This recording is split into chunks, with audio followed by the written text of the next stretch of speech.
Hey there, comic book fans. Back from the comic shop again this week. And a pretty big week for me at the comic shop. 9 comics, 8 on the pull list. 1 I pulled off my shelf. And I got a little piece of art, too, that I bought that I want to show you. But let's start out with the top of the printer museum covers. We've got Captain America Annual 8. This is the one I see all the time on YouTube and play. Like this is a lot of people's favorite cover. So I figured I'd pull it out and look at the real thing for a while. I've seen this like over and over in the last decade or so. It's Mike Zeck and John Beatty, right? This one is Zot, Scott McCloud. And I figured I'd put these two together because we have, gritted teeth action on that one and a nice serene roll in the fall leaves in that one. That's Jenny, Zot's love interest in this book. Scott McCloud, Mike Zeck. But yeah, I think those two went well together. Now I'll put them back and find some other ones. And let me show you that piece of art right up front. I bought this from Tess Fowler. Hey Heart. I guess that's the name of it. On the back it says Hey Heart too. But she used to draw. She drew some issues of Rat Queens. That's where I know her from, and just happened to run into her artwork again on Blue Sky recently, and she was selling a bunch of these little pieces of art. A lot of them are like characters, or licensed or character, Superman, whoever. But this one I think is just a random sort of drawing, which is kind of what I like. Cost me about 4 inches by 4 inches, I'd say that is. I'd have to measure it. But I think with tax and shipping, it was $30. So nice little $30 piece of artwork there. It's watercolor. Looks like it's watercolor and ink. Not sure what kind of ink. But I like it. It's pretty nice. And a nice stiff watercolor paper, too. Okay, let's see what comics we got. Let's start with The Seasons, issue number 2. Giant Generator. So that means there's a Rick Remenders imprint. So he's writing it. Paul Azaceta, former Marvel bullpenner, is drawing it. I found the first issue was a little too much of a gimmick for me. But I think that's done now. Now I think they're into this. There was just sort of it was an extra long issue, so they're using a lot of pages to tell this sort of. If anybody remembers that Red Balloon film, we all saw in the 70s in grade school. I think it won an Oscar. It was like French. It was just a little kid chasing a red balloon around Paris. They did a thing sort of like that in here, first issue, which was this girl chasing this letter around whatever city she's in. I forget. But the Seasons are these 3 sisters. Well, I guess they're young. Some nice Paul Azaceta artwork. And last issue was mostly set, like a good 20 out of the 40 pages were chasing this letter around. And then she caught it. And it also has something to do with this. There was a carnival circus in town. Something to do with that. And one of the 3 sisters, I think they're named like Autumn, Summer, and Spring or something. One of the 3 sisters has gone missing. So now the other ones have to rally around because she's in trouble. So I'll be checking that one out. And we've got Radiant Black issue. What issue are we up to? Issue number 31, A Bold New Era. Rebuild. We just came out of a big, long... This is a superhero book. A big, long, like, galactic war story that sort of wrapped up the... Oh, there's a nice double-page spread. That sort of wrapped up the series, Raison d'Etre. So now they have to come up with There's another double-page spread of the logo. Now they come up with a new direction, a bold new era. So we'll see how this one is. Let's see who does this. Oh, they got a previously in here too. Where's the credits page? Is it in the back? What's in the front? Higgins, Clark, Ferragamo, Fernandez, and Carey. That's who does it.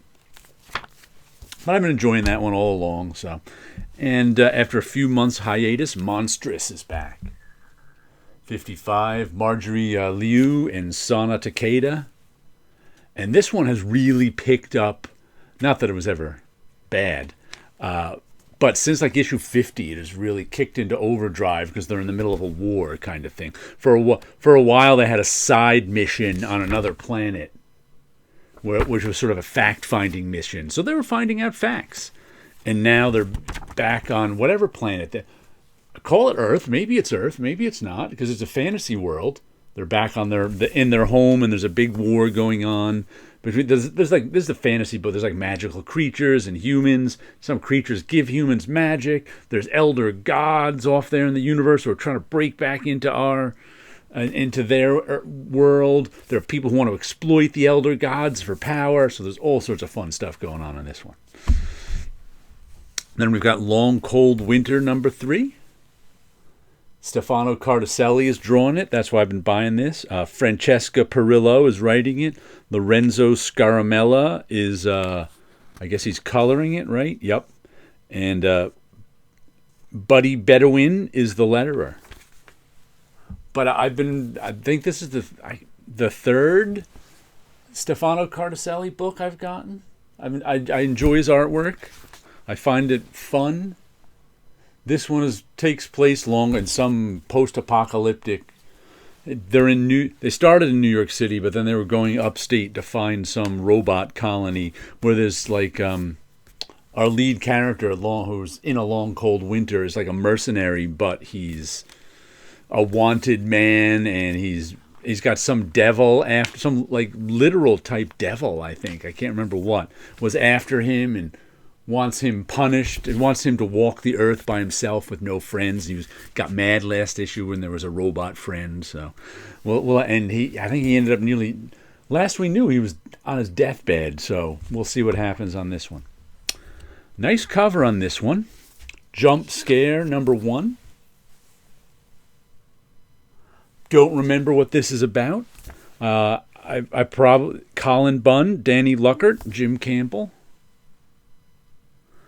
I must have, when I ordered these first issues, it was 5 weeks ago and final order cutoff. So sometimes, 5 weeks later, I'm like, why did I order that one? Besides the fact that I liked the cover.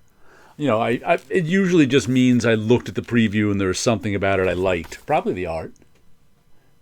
And I don't think I've read anything by Colin Bunn in a while. I read a couple things by Colin Bunn. But he's usually got a pretty good reputation as a writer. And I definitely liked this artwork. And I definitely liked that cover. So we'll see how this one is. Then we've got issue 3 of Dust to Dust, J.G. Jones and Phil Bram. This is our Dust Bowl drama. It literally takes place in the Dust Bowl of the Great Depression. They're somewhere in the middle of the USA where there's huge storms that wreck the earth, and then we've got a local sheriff. We've got a woman who's a photographer for the what was the name of that?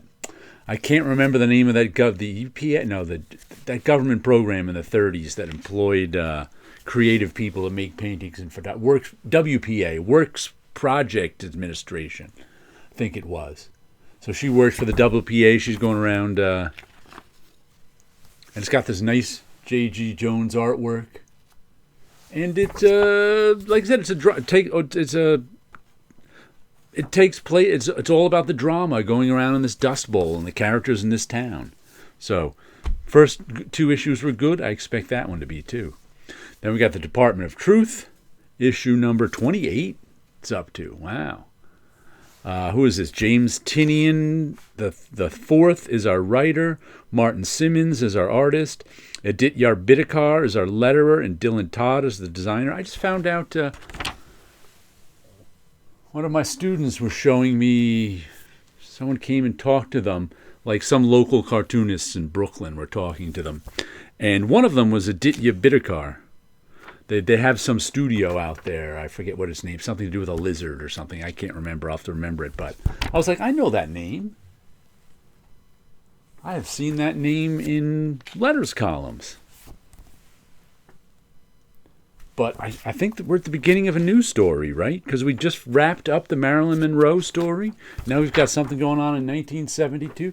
Department of Truth is a government department in which if too many people believe in a conspiracy, it rewrites history, and this conspiracy becomes true. So the Department of Truth is trying to stop that from happening, or at least make what people believe beneficial to the United States of America. The Department of Lies is what the Soviet Union, when they found out this happened, named theirs just to mock the Department of Truth. So 72, there's probably a Cold War stuff going on in that one. Oh, and then we've got a facsimile. Here Comes Daredevil. Number 1. How nice and white that is. I've never seen an first issue of Daredevil this white. Of course, the first issue of Daredevil, Stan Lee, Bill Everett, Sam Rosen, Jack Kirby cover. I bought this because why not? Why not get a facsimile of Daredevil number 1? Let's see, the last comic here is Pop Kill number 1 from Mad Cave. And this was a Kickstarter, I remember, that Jimmy Palmiotti was running. Jimmy Palmiotti and Dave Johnson do the story. Juan Santa Cruz is the art. Brian Reber's the colors, and Sean Conant is the lettering. And don't know what it's about. I follow Jimmy's Kickstarters and I get the digital version. I don't think I ever got this one. I think this one came out and I didn't get it. So I figured I'd get the physical. It's a $7 comic, so it's not a cheap one. But I figured I'd get it and give it a read just because why not? I haven't got any of his physical ones from Kickstarter because Kickstarter is the most expensive way to get physical comics. I mean, because you usually have to pay shipping on every individual issue you get. So the individual issue may be $7, and maybe like $6 shipping. That's why I usually get the digital versions. The digital version might be $5 or I don't even know what, but I just find, may as well get the digital version and give it a read. But since this was on the stands, I figured I'd buy it this week. All right, let me show you a little bit what I got done. What did I get done? No new. What are these? I'm still in the middle of my next. Last night I dreamt I had a true love, but we've got a new Dreams of Things for you. I like this one. 268. I like that. Look at that. I wonder if he clangs those balls together like that monkey, or he just waves them in the air. Lots of color, lots of eyes in this one. And lots of color. Is that a hat? Is that little puppet guy a hat she's wearing? Who's this strange mustachioed orange person in the back? Why is that blue eye looking at us and the green eye? All these questions. But I like the way that one came out. I probably haven't seen that. When did I do this one? 1/6/25. So I probably haven't looked at it since around that week because it's been in the back of all the stuff. So sometimes I pull them out and go, that one came out pretty good. Because occasionally, like after I finish them, I'm like, I'm tired of looking at this one. And I put it back there. So just so I can have a reveal to myself later on, too. All right, some comic books, some artwork, and you guys have a good week out there.